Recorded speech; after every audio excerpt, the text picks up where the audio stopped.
So Sorry, that's the part I didn't want to forget. When you get old, you forget stuff. I Doris, just mean, saying. we do have a lengthy list. I'm not sure if you know any of these amazing women. There's Irene, Yeah, Horsley, Irene Horseman. Annie, Yep. Julie Hunter. There's you. There's Mary Evelyn Tucker. Uh-huh. There's Mary Sanchez. There's Lisa Polyak. Yeah. There's yeah, we got a couple. So all of us, there's a couple of us in the class, and we have two people. So it's a lengthy list. I think we got a couple of good ones here. But maybe one at the end when you give me the names, we'll Yeah, see. yeah. Yeah. Okay. I also thought of another one too. Write Sorry, it I'll down before stop you now. forget. I'll totally stop now. I Okay. promise.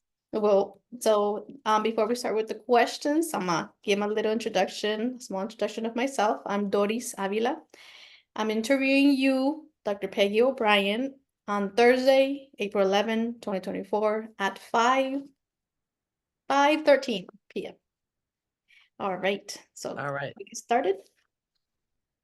Okay, so Dr. O'Brien, when and where were you born, and did you grow up there? I was born in 1947. Unbelievable. I was born in 1947, August 22nd, and in Melrose, Massachusetts. Hmm. And it's a little town outside of Boston. Both my parents grew up there. I grew up there. I grew up there until I was 5, and then my father's company transferred him to Chicago.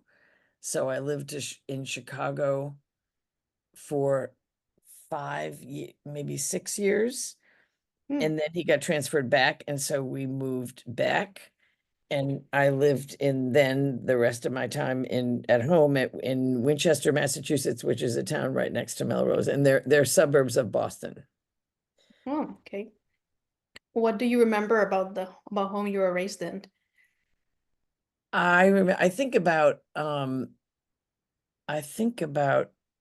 Winchester. Well, when I lived in Chicago, I went to a Catholic elementary school, and then when we moved back to Winchester, there was no room for me in the Catholic elementary school. Oh no, okay. So I went to public school, which I liked a lot. You did. I liked it a lot. And I was thinking about it because so I moved back in the middle of 6th grade.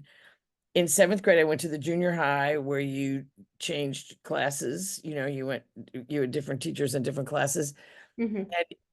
And that was in 1959, and there was a total solar eclipse Ooh. in 1959. So you can understand why I've been thinking about this. Because And we. this guy Mhm. was the science teacher was this middle-aged man. I'd never had a man for a teacher before. Mm. And we did the whole thing about the eclipse. We made pinhole cameras, and then you didn't have those kind of great glasses, but you had these pieces of smoke glass that you had to look through and all this stuff. And Oh. I had never even been in a science class before. So I was wild. It was so exciting. And so I was thinking about him, my 7th grade science teacher, because of what happened this week. Right. Did Yeah. you see So it? yeah. Oh yeah. Oh my God. Did you? Yeah, from my Was it? window. It was like something. It was really cool. Really Yeah, cool. I thought that too. So I grew up, my mom and dad had grown up in the next town. All my aunts and uncles and grandmothers, they all lived right around me, and cousins. Hmm. Um, and so I saw a lot of them, and it was pretty not very exciting. I mean, it was fine. Not very dramatic is what I mean. Okay, not very okay, but would you describe your childhood? Oh, how would you describe your childhood in your teenage years? My ooh, my parents didn't have a great marriage, Oh, and but there was a lot of devout Catholicism, so nobody would ever get a divorce. yeah. So it was hard growing up there. And my father had a drinking problem, absolutely. um I have one sibling, a sister, who's 3 years older than I am, 3.5 years older than I am. And when she went away to college, oh man, it was just me and them. Oh. And that was hard. That was definitely hard. Hmm. Um, so when I was ready to go away to college, I was really ready to go away to Really college. ready to go, right? Yeah. Okay. And well, what brought you to Trinity, or why was it your first choice for college? Here's what brought me to Trinity is Okay. my older sister went to Georgetown. Oh, so you She didn't was want she was in the nursing school at Georgetown. Mm, The nursing school, which then didn't take men, right? But the college at Georgetown was not co-ed yet. They didn't take women. right, And so, but I would go and visit her, maybe once a year. I would fly down from Boston and I would stay with her in the dorm. right. And oh my word, I thought this is just fabulous. This is fabulous. So I wanted to go to Georgetown, but there was no place for me at Georgetown, right? Hmm. So, but there was Trinity. So, and my sister also knew lots of guys, and they were all these college students were so nice to me. Oh my word, Doris, they were so sweet to me. And so one guy that my sister knew at Georgetown, his girlfriend went to Trinity. Oh, okay. And maybe she was president of the student government or something anyway. But when I was a junior, he and my sister set up a time for me to go over to Trinity and meet this woman whose name was Kathy Nealon. And she took me on a whole tour of Trinity. And I thought it was fabulous. And, Oh, and I see. and it was a liberal arts degree. And I knew I wanted to major in English and all that stuff. Hmm. And so, but it was a spring day and the campus looked great. And I don't know, I loved it. And so I thought, that's it. And my high school friend said, "What? You want to go to a girls' school?" And I said, "Yeah." I mean, that didn't bother me at all.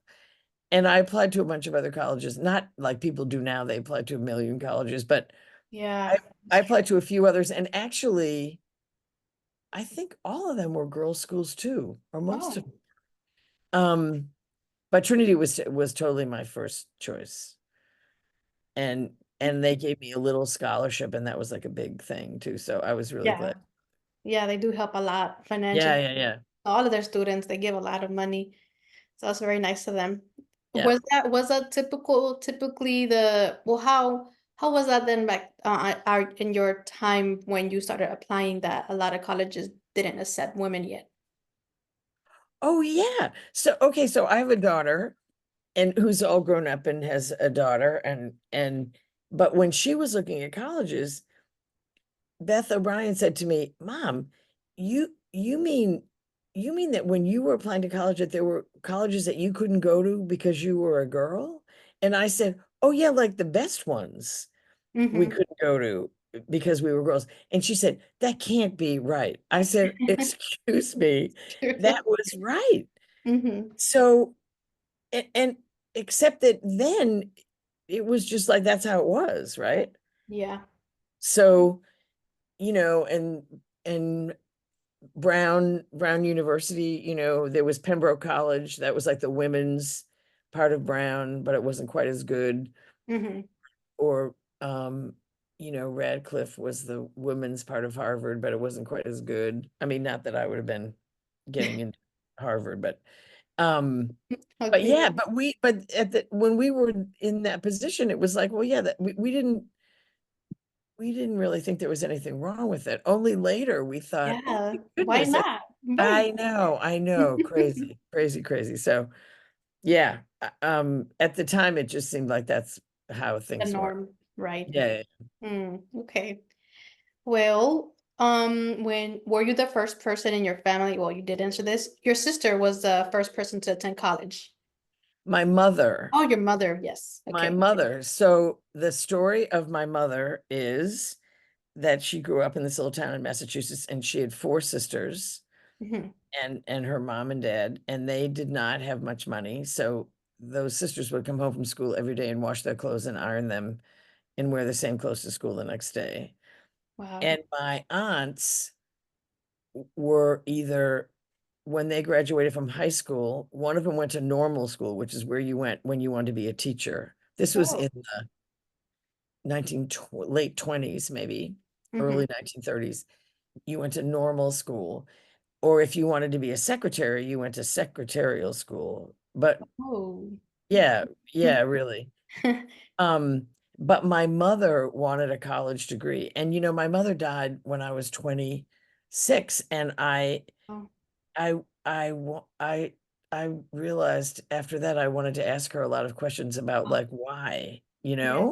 Mm-hmm. But and so she wanted a degree. She was a terrific athlete, Oh, what did she and play? she wanted a degree in something that had to do with athletics or phys ed.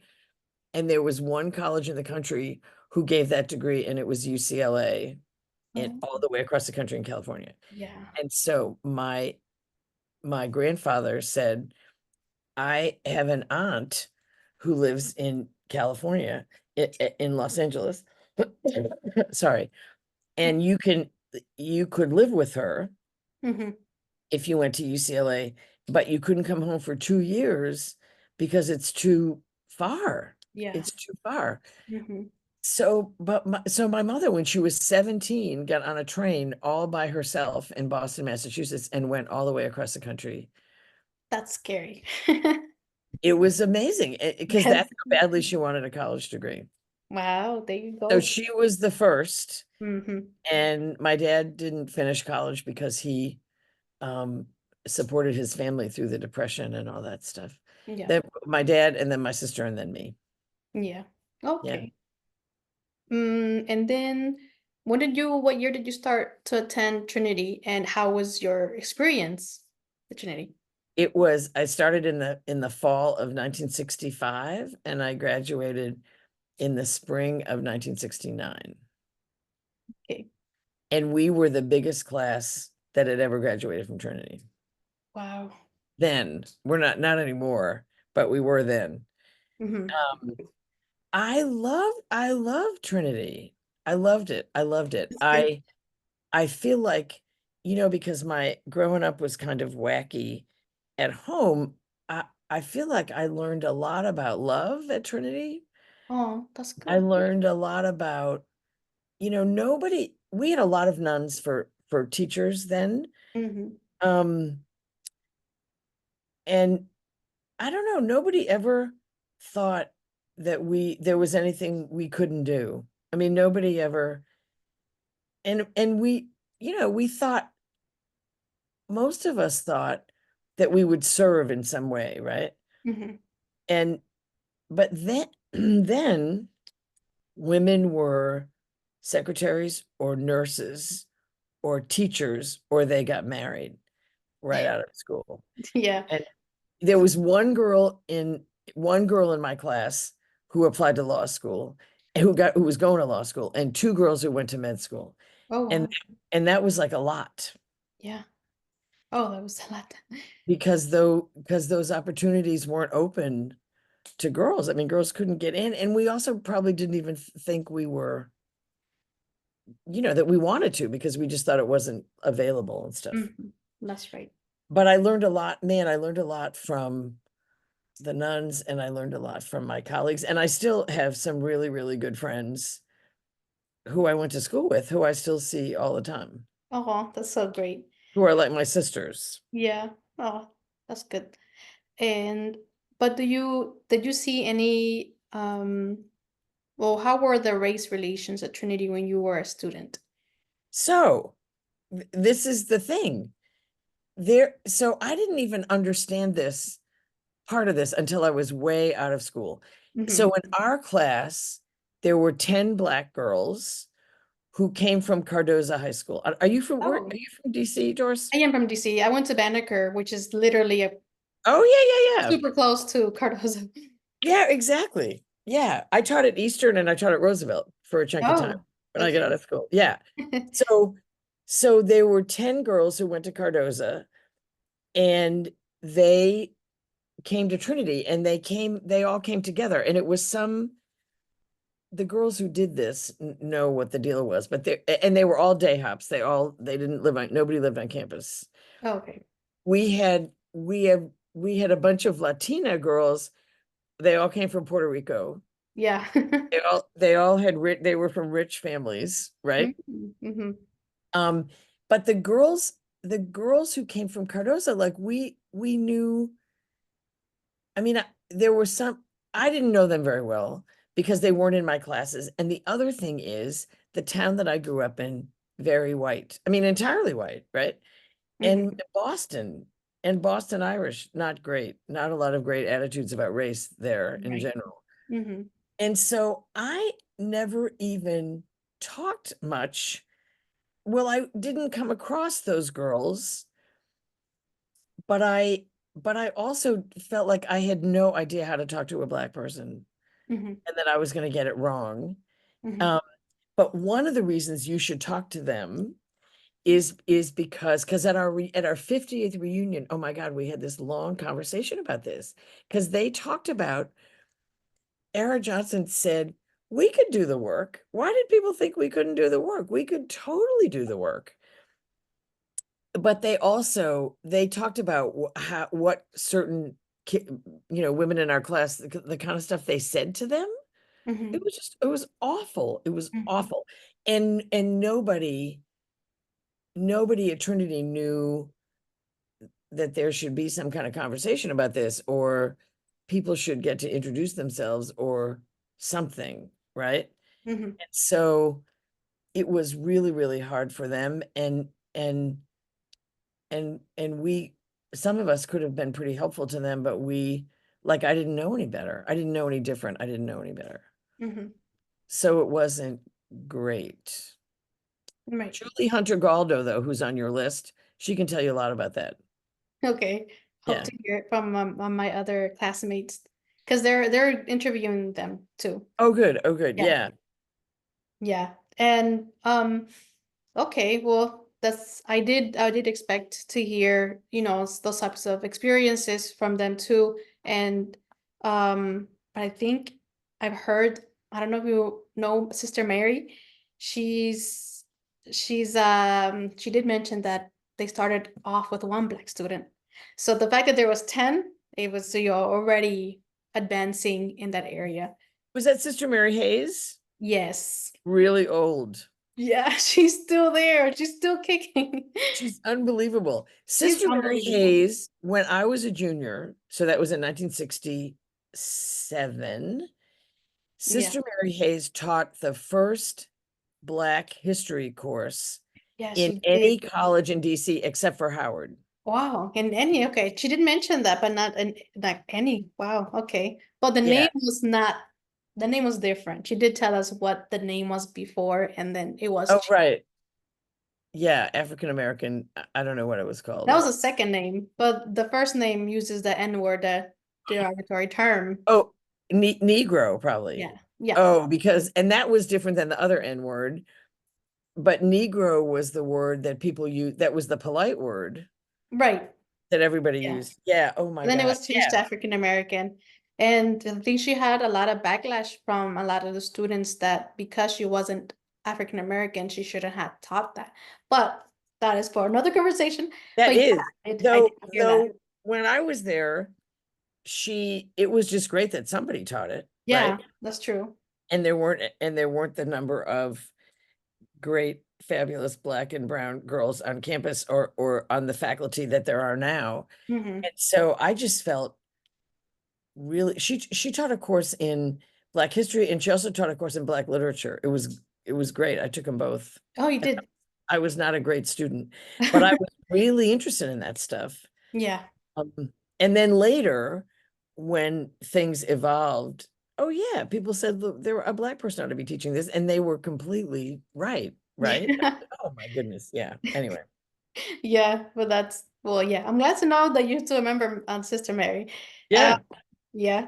She and well, the next question is, what is the most memorable piece of advice you were given by your mentor or someone at Trinity?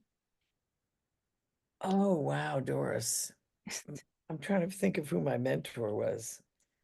I was not a great student. I really didn't care about studying at Oh my all. I went to college to have a great time, great time. and I had a great time. I mean, I have a PhD, right? I got to be serious later, You right? did, Dr. But O'Brien. Now. I was serious about having a good time when I was there. Um, I don't I don't know.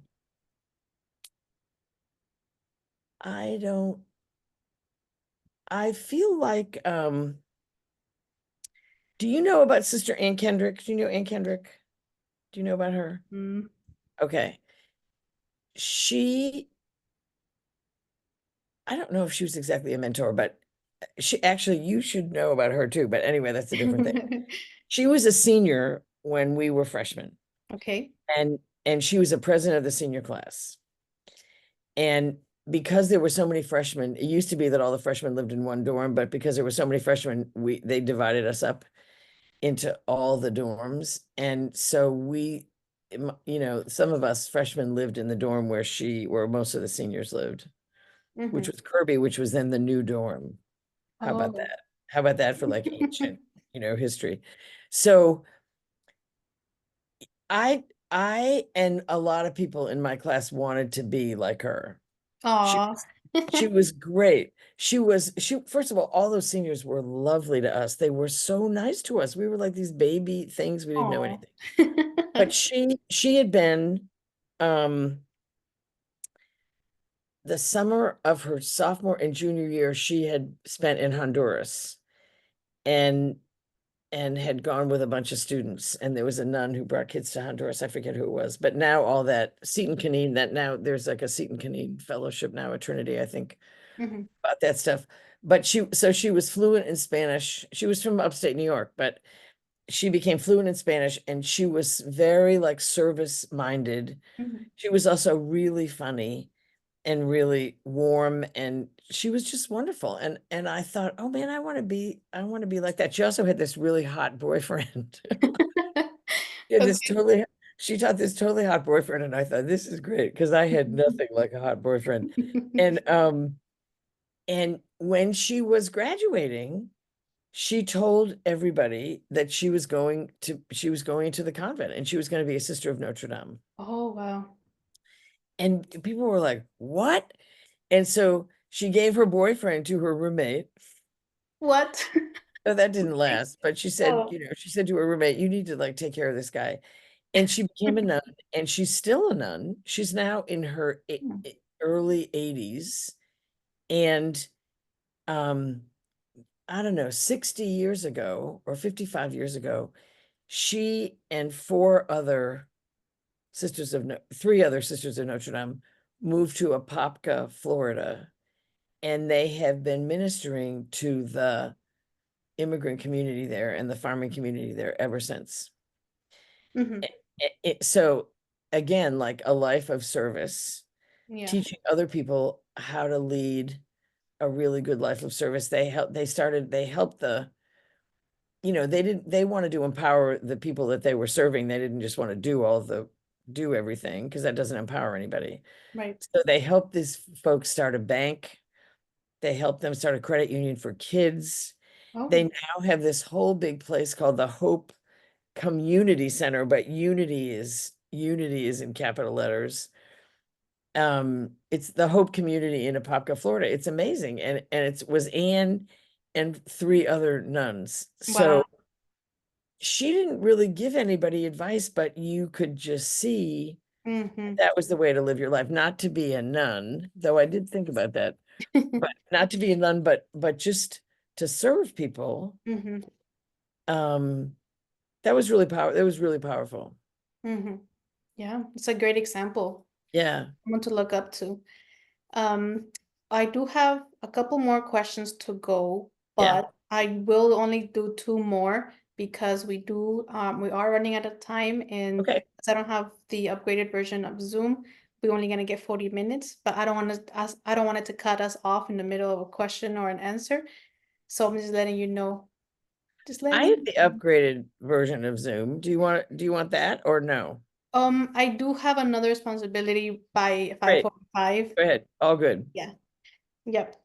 So let me ask the other one. What did you do after receiving your undergraduate degree from Trinity? What did you do after? I applied to teach in DC public schools.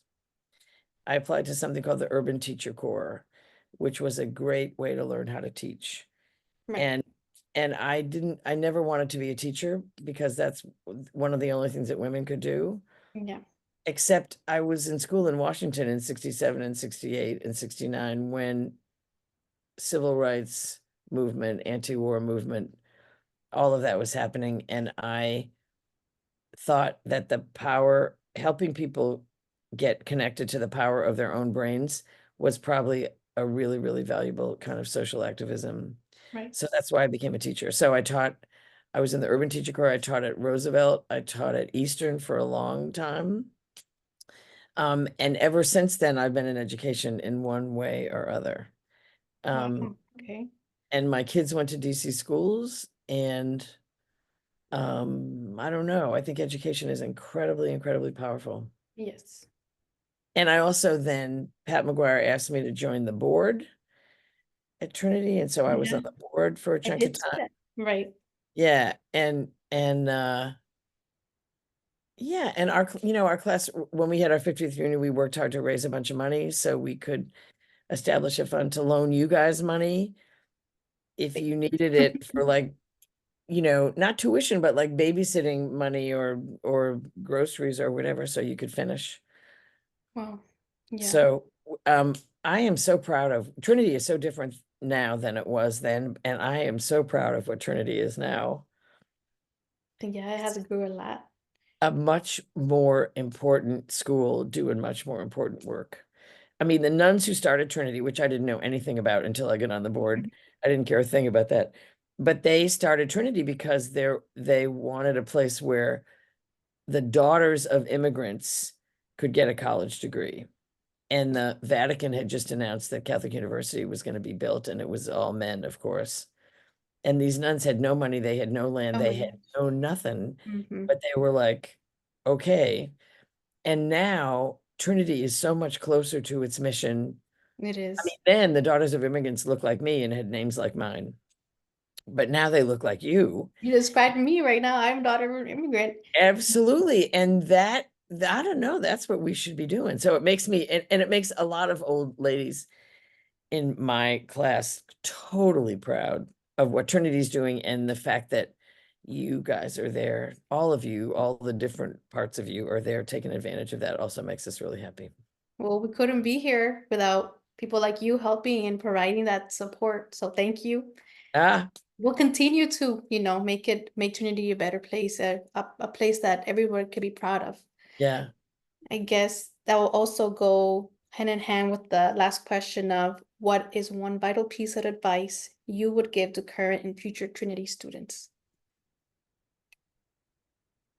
Um, like wring every drop that you can wring out of what you're getting at Trinity, right? Or if you think you should be getting something else at Trinity, badger people until you get it.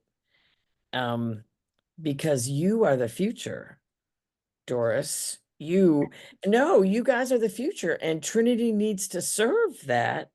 Mhm.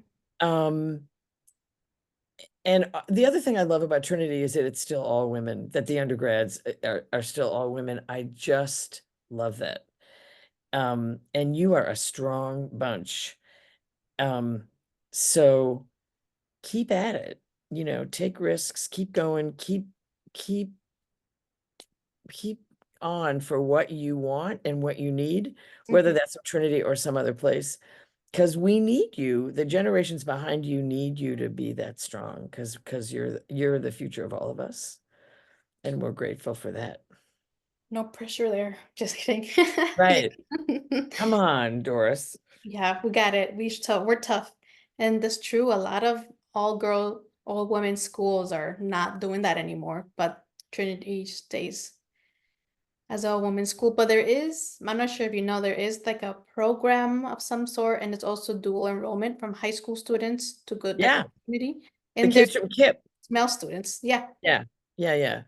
So yeah, we do see there was, I think, out of all of my years so far, in Trinity, I've had two classes that had one guy in it.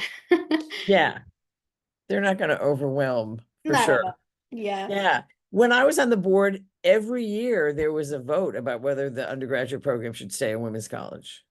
And you voted no.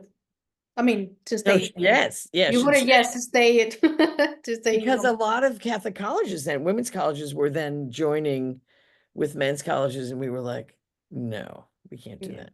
Hmm. So we didn't. But I'm glad you're glad that we didn't. I'm glad, yeah, because it's important that I think our way of thinking of a student that has only been surrounded by people who believe in them, not because of their gender or but because they know that they are capable, kind of grows us into people that are going to be capable of doing anything that we put our hearts to, our minds. That is exactly right. Exactly right. That's great. Yeah. I love meeting you. This is really, I'm so happy to know you. Thank you, Dr. O'Brien. It's nice to meet you too. Yeah. And yeah, that was a little bit. Well, I did have more questions. It'll be great. I don't know. I know you're very busy. Maybe we could meet up, or I can email you the rest of the questions because I honestly do like learning about your experience, and it's really interesting for me. But I do have to go. Yes, you have to go, but I would be happy to talk further because it's so much fun to talk to you. I'm going to email you right now the names of these three women that I mentioned in case somebody should, as part of this project, somebody should talk to them sometime. Yes, they do. I'll check after you send the email if Yeah, they're already in the list because we do have. and they could be for sure. Yeah, and then I'm hoping we are going to put this in the archive at Trinity, so I will be able to check them after too. Yeah, We would all love to read that. It'd be yeah, great. I know. It was so great to meet you, Dr. O'Brien, You and too. I'm looking forward for your email. Yeah.